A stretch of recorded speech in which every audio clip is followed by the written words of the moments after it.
And a quorum, the word quorum means the number of people, the threshold number you have to get to in order to conduct business at that meeting. And the quorum can be different for almost any type of community. So again, I encourage you, check your bylaws. Your bylaws will usually have a quorum requirement. Some bylaws say 1/3 of eligible voters. Some bylaws say a majority of the total number of units in the condominium. The definition of quorum and how many people you need and how to calculate that number could be very different from community to community.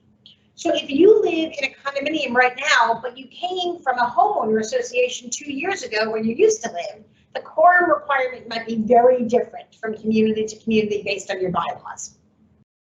The Nonprofit Corporate Code has established a quorum, and so does the Condominium Act and the Property Owner Association Act also.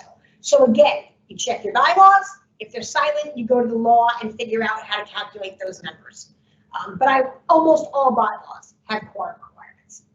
So you can't actually conduct business at a meeting if you don't have a quorum. And one of the things I want to talk about right now about quorum is, when do you say enough is enough? We're done waiting for enough people to show up to decide that we have a quorum.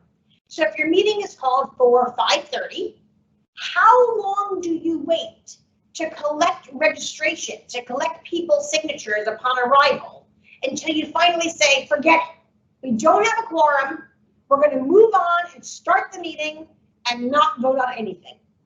And there's no definitive time frame that you're required by law to wait. It's really very dependent as a board of directors on the amount of flexibility you want to provide to your members. In my personal opinion, I think 15 minutes is long enough to wait. If they haven't shown up in a quarter of an hour after the meeting is supposed to start, I'm sorry, we're going to get started without you then. And if you get to that point and you start the meeting with no quorum, even if more people come in, they can stand there, they can be there, they can participate, they can talk if they can ask questions. We'll even let them sit. Yes, they can sit too, but they can't vote. If there's a vote that comes up the meeting, they don't get a ballot. They don't get a voice because they didn't show up on time. The reason that I'm telling you this is actually, I think, more important in the virtual world meeting than it is in person. In person, it's kind of easy, even at 6 o'clock, if they show up a half an hour late, to let them sign in and give them a ballot and have them sit down. It's not that big of a deal.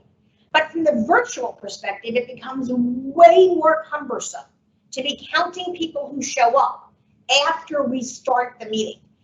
And Jay will get to that later, but understand that this is a really important point when your meeting converts to virtual from an in-person meeting. I'm not going to go into detail about how to establish a quorum and what the numbers are, because every community is going to be a little bit different. So go ahead and check your documents. If we're your attorneys, we're happy to help you figure that out.